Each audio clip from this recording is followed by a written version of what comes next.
What is up, everybody? We are back with our team reviews, and we are on to the Jacksonville Jaguars. Dad, are you buying in to Jacksonville this year as a top 10 offense? Trevor Lawrence, 40 touchdowns. Um,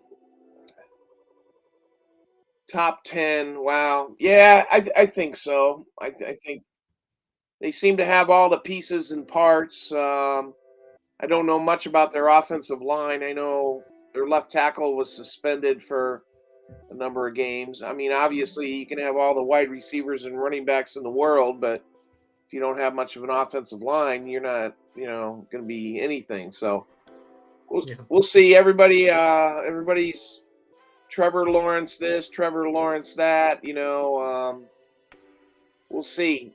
We'll see what happens. And Yeah, they I'm did not take sure. a I don't tackle, think he had such a 27. bad year last year. So No, we'll get into that now. Just a note, they did take a tackle in the 27th pick. I think because of that, was it Cam Robinson suspension? I think that's yeah, their tackle. yeah. So, yeah, that definitely hurts. I forget how many games it was. It was significant, though, enough. Um, but yeah, we'll get into it. I'm going to share my screen here with the depth chart. Again, this is a mostly from a redraft point of view. We approach things from a half PPR point of view, but you can apply it to kind of whatever league you play in and settings you play in, and then we'll throw in real football dynasty if we every now and then, but mostly redraft. It is August 5th, by the way, as we're recording this, so training camps we're about a week in. Hall of Fame game just happened. So there's still a lot that can change, of course, which we will update you all at the end of the month on all of that. But as you can see here, the depth chart for the Jacksonville Jaguars, of course, starts at quarterback Trevor Lawrence, and yeah, like you said, he had a decent year last year. He was QB 8 last year, and he averaged a tick under 18 points a game. So that's right around Kirk Cousins, Daniel Jones level of production. Even Tua was more like 18 and a half. So he was right in that range. So everyone's expecting him to take a step up, right? And that's why you see him being drafted where he's being drafted. I'm going to tell you kind of where he's being drafted here in just a second. But Dad, you can let me know. Are you expecting what from Trevor Lawrence this year? 35 total touchdowns, 40 total touchdowns? What are you expecting? Yeah. So I think the high water mark would be like the mid 30s. And 45, 4,600 yards if their offense is going to take the next step. There was a comment from the head coach about Travis Etienne, which we'll get to at that point. But yeah. So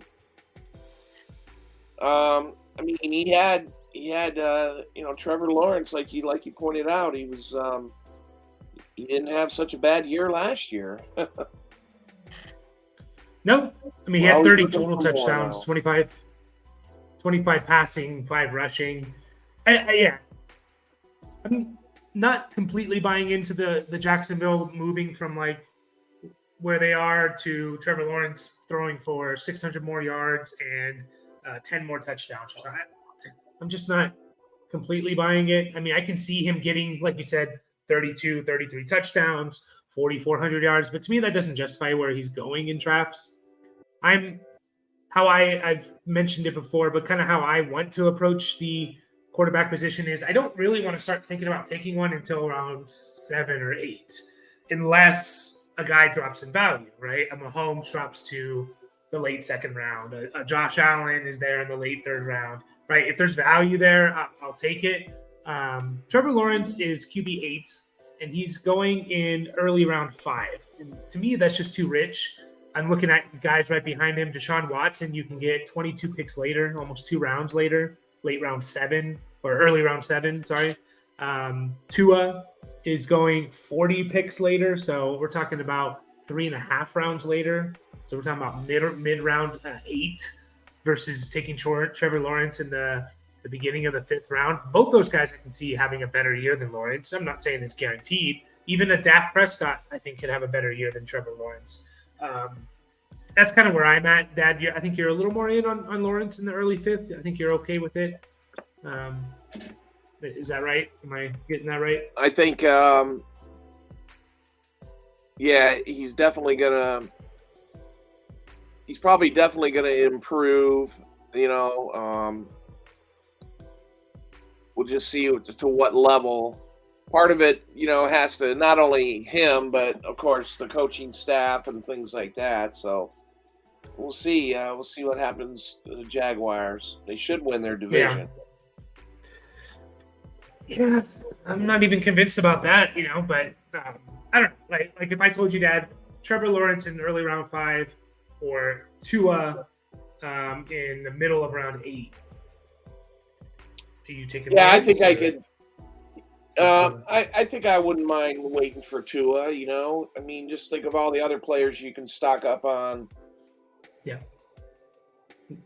Yeah, that's exactly the point. So, too rich for my blood. I'm probably not going to have much Lawrence on my redraft teams. The running backs are an interesting position because we have Travis Etienne, who was a first-round pick a few years ago, not under this coaching staff. Was hurt his rookie year. Last year was, his second year, and he was good. He was a good player. Can't really deny that. He had 1,100 total yards, and he had some catches. He finished as the RB17, and he averaged 11 points a game. So good, not great. He kind of fell off a little bit there. He had a really good stretch from when, if you look at it from when James Robinson was traded, which I think was like week 5 or something. Etienne was much better. Obviously, he was a RB. Well, not much. He was RB15. So he had a stretch at the end of the year after the bye week where 0.3 points, 3.2 points, 4.4 points. So he fell off a little bit at the end. We'll start with Etienne, Dad. I think you are an Etienne fan. You like the guy. He's currently being drafted as the RB13. Are you okay with him going over Breece Hall, Aaron Jones, Joe Mixon, players like these? Or do you think it's a little bit too high?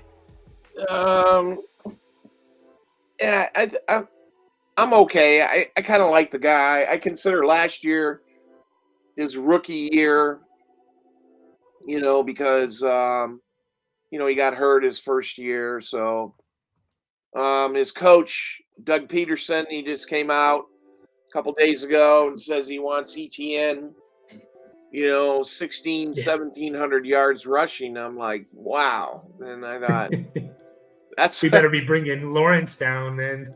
Yeah. That's a lot. It is a lot. Of course, 1,600 yards rushing is a hell of a lot. But I think they're expecting pretty big things from him.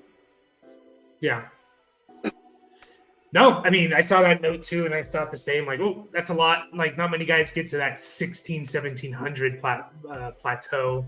1,300 is a good year and stuff. So I don't know if I buy it completely. And if it is going to be like that, like I said, then we're overpaying for Travis Etienne. We're overpaying for, all the other pass catchers on this team, in my opinion, if that's true. Yeah, I'm a little, again, I've always been a little sour on Etienne. I think he's a good player. I think his role is best suited for like a Tony Pollard role. Not like a workhorse guy. And in order to do that, like we saw with Pollard, you have to be extremely, extremely efficient. You have to bust off big runs. You have to get touchdowns. And he's an explosive player. He's not this amazing pass catcher like everyone says he is. He's good with the ball in his hands. So there's a difference. There's a difference there. So I'm a little worried of taking him basically where he's going, early 4th round, over, like, give me Aaron Jones, give me Joe Mixon, like, give me those 2 players for sure. Breece Hall, we'll see if he's back healthy or not. If he is, give me Brees Hall over him. Those guys, I'm way more comfortable with those guys than I am with ETN. If you want to compare ETN to like, J.K. Dobbins and Miles Sanders, that's fine. You can do that. That's kind of more in the range where I want to take him, which is more 5th round, mid to late 5th round, not early 4th round. So, but the guy's a talented player, and if they do want to give him 1,600 yards, then obviously he's a smash play of where he's being drafted. But his backup is what worries me a little bit as well. Not just his talent, but his backup of Tank Bigsby. We watched Tank Bigsby as a we watched the video this year as a pre-draft scouting thing. We really liked him. And Jacksonville felt the need to take him with a 3rd round pick, which is what I always tell people. They felt the need. They felt like they needed a running back so much that they drafted someone in the 3rd round, even though they just took, they have a 1st round running back. So, Dad, are you just expecting Bigsby to just be, I don't know, do you expect him to be more like Ezekiel Elliott or more just like a guy who comes in every now and then and he's more of a handcuff than anything else in terms of fantasy? Or do you expect him to have a fantasy role this year without an ETN injury? Yeah, I don't think he's going to have a huge fantasy role this year. Maybe until, we've seen this numerous times, where rookies, they start figuring it out about halfway through the season. Running backs are always first to catch on, it seems like, and it is a little unusual, like I said. You got the head coach coming out and saying, I want my lead back 1,700 yards, but you just drafted this guy in the 3rd round. So I think, we've seen successful backfields nowadays are a couple backs. So we'll see how I think Tank Bigsby is going to fill that role as a 2nd back, and we'll see from there. Yeah. One of the areas which makes me concerned, I talked about it, like Doug Peterson's team, the GM is still the same, right? The GM that drafted ETN, they kept him with Urban Meyer while he was there with Urban Meyer, I think. So the GM is still the same, but there's guys, and we've seen it now. DeAndre Swift is one of them, where, it wasn't Dan Campbell's guy, and I think they were frustrated with DeAndre Swift. They wanted the guy who can get the for sure 3 or 4 yards when they need it, not the guy who's looking for the home run pick and misses the hole or gets a negative run because they're trying to hit the home run. I think we've seen that a little bit with Kenneth Walker and the Seattle Seahawks frustrations. From a fantasy point of view, we're like, yeah, Kenneth Walker's good. Well, then why did they take Zach Charbonnet in the 2nd round? I think they were a little, they weren't as pleased as sometimes I think these NFL offenses, they just want the guy who gets what's there. Right, like this is what our design for the play is. We don't want a -3 yards because that kills drives. -3 yard run kills a drive, just like a false start does. And so you see that with Kenneth Walker, DeAndre Swift, and I think there's a little bit with that with Travis Etienne. So I'm just worried. I agree with you. I don't think Bigsby's going to have this huge fantasy impact if Etienne's healthy all year, but feels like he's going to do just enough to affect ETN and basically not make ETN worth a early 4th round pick, right? That's just my overall feeling. Like he's going to do just enough to where ETN falls outside of like the RB. He's being drafted as the RB 13. He's being drafted as a number 1 running back, essentially. Like I think he's going to be closer to like a 17th overall running back because of Bigsby. I don't know if I'm crazy there or not, but that's just what I feel. With ETN. Anything else you want to say on that, Dad, with ETN, Bigsby? No. I mean, JaMychal Hasty, Dearness Johnson. Yeah, I totally agree. With your assessment there, RB1 and 2 for Jacksonville. We'll see what happens. Bigsby could be a goal line guy. Yeah. We don't know for sure, but that's why you should watch a little preseason games, at least watch the first quarter, see who's playing, and who's getting carries. You know, you don't expect to see ETN and Trevor Lawrence, but you see some of these rookie backs and how they perform and stuff like that. So, but anyway, we can move on. Yeah, and I think people are going to be impressed with Bigsby when they see him in preseason. You know, like, oh man, this guy's good. Like he looked really good if you just watch his tape. He had, I think, it might have been, according to PFF, the worst pass blocking off of offensive line in all of college football with Auburn. So he was just like, he had games where like he would go for 150 and he would rush for 30 and stuff. And it was just a lot of it was due to the offensive line. So yeah, just someone to just keep an eye on it. You know, keep an eye on it. The wide receiver is another interesting spot here. We have obviously Calvin Ridley as the wide receiver 1. I put it as that's where he's being drafted. Christian Kirk, wide receiver 2. Zay Jones, wide receiver 3. A really good receiving room. You know, Jamal Agnew even is a nice little gadget player as a wide receiver 4. A couple rookies in Parker Washington and Tim Jones. I believe Tim Jones is a rookie. We'll start with Ridley, Dad. I'm curious as to where you are on Ridley. Obviously, the guy, when he plays in week 1, it's going to be just under 2 years of no football. We saw that with Deshaun Watson, different positions, but we saw it with Deshaun Watson. Didn't turn out well. But Ridley is starting the year and not coming in week 12, which is, you know, a little feather in his cap there. But he's being drafted as wide receiver 20. And he's going early to mid 4th round. Dad, are you comfortable with Calvin Ridley, who in his last full season we saw him, the guy was a top 5 receiver? Yeah, I think I'm not comfortable with picking him there. And I think if you look back at his previous stats, you know, he was an Alabama wide receiver. You know, he was with Julio Jones in Atlanta, and you know, I think he had one really good year. So is he going to do that with Jacksonville? I don't think so. Not saying he's not going to have a good year. I'm just saying a 4th round pick for a guy who hasn't played for 2 years. You know, some people got some balls when they do stuff like that. And you know, it could work out. You know, but seriously, you know, we gotta apply some common sense, you know, and we got to look at the situation and stuff like that. You know, some of his practice video, he looks really good, you know, and, you know, really fluid, and he's fast and all that stuff, you know, but yeah, I don't know, 4th rounder, I'm not buying it.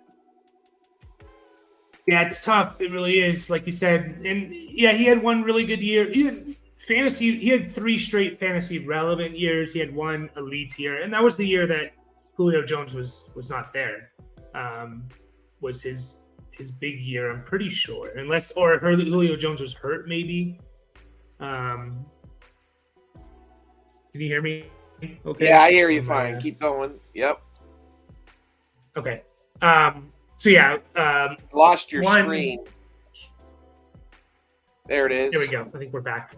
So yeah, one really big year. I think it was either when Julio Jones wasn't there or Julio Jones was hurt or something. He had a couple good years his first 2 years with some big touchdown years and stuff like that. But yeah, I don't know. It's risky for sure. It's definitely risky. So yeah, Calvin Ridley, just a little bit of it is a risk, and it's so hard with him because it really feels like, I'm going to share my screen back here. It really feels like that he's going as wide receiver 19 or 20, and it really feels like he's not going to finish there. He's either going to finish as a top 12 receiver, or he's going to be like wide receiver 27 or something. It doesn't feel like you're getting one of, you're not getting the wide receiver 19, which could be good if he hits. Scary if he doesn't. I'm a little worried that, does it take 3-4 games to get back into it? And basically the first 3-4 weeks, you don't get much from him, which is okay if he becomes an elite guy. But if he doesn't, 3 or 4 weeks is almost, 4 weeks is almost a quarter of your fantasy season. Like, that's pretty significant. So you really, at that point, you need him to be that elite guy that we saw him be in 2020. Or he's just, he's just solid. He's just solid. It really is hard with him. I see the practice videos and stuff, and yeah, when you're comparing him to Zay Jones, he's gonna look amazing, right? Like Zay Jones is a good player, but he's not a speed guy. He's a big body guy. That's not. So they run their routes for different reasons, kind of. So I don't know. I mean, the next guy is a little reason why I'm kind of like a little less bullish on Calvin Ridley, and that is Christian Kirk, who he proved it last year. Everyone was like, "Oh my God, what are you doing? You're giving him this contract." And Christian Kirk proved it. I think he was wide receiver 11 last year. He averaged 11.8 points a game, so it was more like I was closer to like a Tyler Lockett, Chris Godwin, more like a wide receiver 15. But because he stayed healthy, he finished as wide receiver 11. He just put up solid numbers, and I really, really don't think it's going away. I don't think Christian Kirk's production of what he did, his 80 to 90 catches, 1,100 yards, maybe 6 to 8 touchdowns. I don't see that going away, Dad. Do you see it going away? Is that a reason why you're absolutely not. I remember watching Jacksonville in the playoffs and versus the Chargers and the Chiefs, and I thought, Trevor Lawrence and Christian Kirk have obviously got something going on here. So, I mean, I didn't see Jacksonville a whole hell of a lot last year, but, being out on the West Coast, and I thought, those guys, and, they had to overpay, everybody was flipping out about the money, but when your team really sucks, as Jacksonville did, sometimes you got to overpay to get players there, and then it looks like a bad contract, and then it sounds like, it seems like it's working out now. And Zay Jones, same thing. I mean, I don't know where the Ridley, going back to the Ridley fourth round, Calvin Ridley, the fourth round. So all the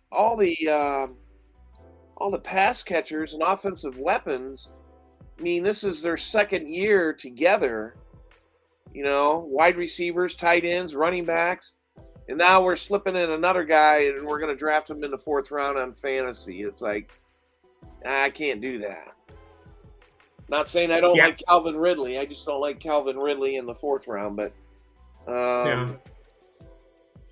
I do like Christian Kirk, I thought he was just another Cardinals cast-off or something like that until I seen him play. And if you look at his numbers, they're pretty good. You've identified where he's at in the pecking order there in fantasy wide receiver. So I'm in on Christian Kirk.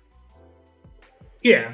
And again, we all expect the Jacksonville offense to take a step up. So like, I can basically, even if Ridley is the main guy, I still see the production and targets for Christian Kirk. But there is that rapport. I mean, you talked about the playoff games. He had 14 targets in both their playoff games last year. So he was their guy. He was the guy that was getting targeted the most. And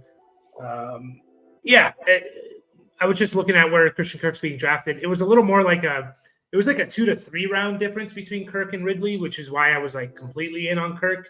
Now it looks like it's more like about a round difference. So that makes me, a little bit more okay with Ridley, knowing, it's only a round difference. But I just like Christian Kirk. I still think he can be the number one guy on this team. And, and Ridley, especially if Ridley takes some time to come on, So, and then you mentioned it. There's all the other guys there. There's Zay Jones, who I don't know how fantasy relevant he's going to be. He was solid last year for fantasy football. He was wide receiver 26, which is a little surprising. He averaged just under 10 points a game. He averaged 0.1 points less than DJ Moore, which is kind of crazy. Wow. Same amount of points as Gabe Davis. So Zay Jones was solid. I mean, I can see the Ridley effect kind of affecting Zay Jones the most, in my opinion. Like, Zay Jones had 120 targets last year. that's probably going to drop to like 90 targets this year, and you're probably going to drop to like 65 catches and probably like 650 yards. But he's a good player, and he's good enough to where he's going to be there, and that's why I'm I'm a little less bullish. It all comes back to Ridley. Like why I'm a little less bullish on Ridley is because of Zay Jones, Christian Kirk, and the tight end Evan Ingram. Evan Ingram, another tight end. They didn't lose anyone. It's I guess what we're really getting at. Like they didn't lose their main target getters in Christian Kirk, who had I think 140 targets, Zay Jones 120, and then Evan Ingram who had 100. Right. So where we got to do the math here, like where are the Ridley targets coming from? And the running back's going to rush for 1,600 yards. Yeah, I mean, it's a math problem. You get that with these really good teams that get hyped. You get a little bit of a math problem. The Chiefs are always like that. It's like everyone's predicting the Chiefs for this, and this, and then you add it all up. It's like, are they going to throw for 7,000 yards? Like what? Like this doesn't make sense. Yeah, and I'm kind of getting that with Jacksonville. Like again, Evan Ingram. I like the guy, but he's a tight end. He's currently going as tight end 8, and he's going. Yeah, I mean he's not super overpriced. He's 92nd overall, so that is a 8th round pick, the middle of the 8th round. Dad, are you okay with Evan Ingram in the middle of the 8th round? Go ahead and talk about him, and then I'll give you some guys that he's kind of going around. Yeah, I like Evan Ingram. I think he's okay. I know he was with the Giants before. Sorry about that. And he obviously he's found a home in Jacksonville. He signed him, long-term contract. I would tend to think, minus this math problem, which is, legit, where does these Calvin Ridley catches come from? Well, I hope it doesn't come from Evan Ingram, but, he works a different part of the field and stuff like that, the tight ends, and I think he's still going to be relevant. His draft position, that seems a little high for my liking. Hopefully you're going to say, what other tight ends is he being drafted around? Other tight ends, there's not really much around him, actually. I mean, the tight end going before him is Darren Waller, but he's going 20 picks ahead of him. And then the tight end going after him is Pat Freiermuth, who's going 25 picks after him. So other players that are going like an Antonio Gibson's going around him, Brandon Cooks, Dak Prescott, if you want to take your quarterback there, Elijah Moore, any of those guys you rather take over Evan Ingram, or do you want to just lock up your tight end at that point? So Antonio Gibson, Brandon Cooks, Elijah Moore, or Dak Prescott, I think Freiermuth is, a little bit of a slight drop off, and I'm not sure if I want to go that far. I get a little. I think tight ends are, they kind of bothers me having to draft a tight end in fantasy football, figuring especially the late ones, and you're going, geez, am I really going to be happy with 7 or 8 points a game? And that's kind of what happens. But yeah, definitely. It's just tough. Jacksonville's so tough, man. Like again, the math problem, and I understand like people are going to say, well, they're going to throw the ball more, and yeah, that's probably true. But at the same time, they threw the ball the 9th most in the NFL last year, so it's not like they didn't throw the ball last year. They threw it almost just under 600 times.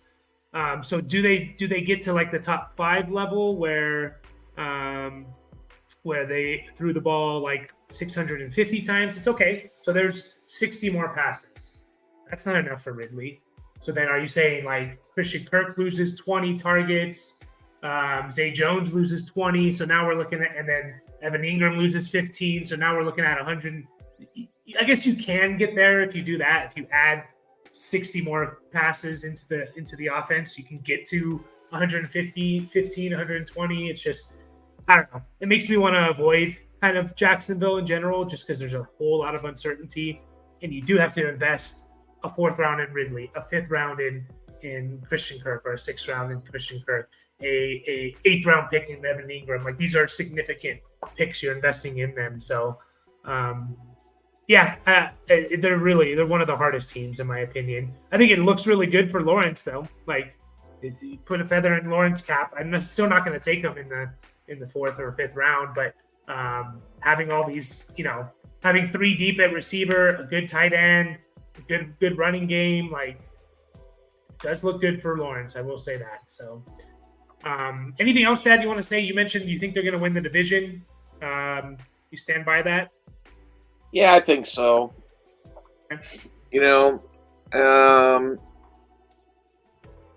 Atlanta, I think, is another team, but I don't know. Yeah. I think New Orleans is the other one that everybody. That's an NFC. Those are NFC teams. So, yeah, I don't know. You got Tennessee, Indy, Houston. I think people are sleeping on Tennessee, personally. So yeah, they were right there. Right, they were right there. Like, we'll see. It'll be interesting. It will be interesting to see if Jacksonville does turn into this super team that everyone's predicting them to be.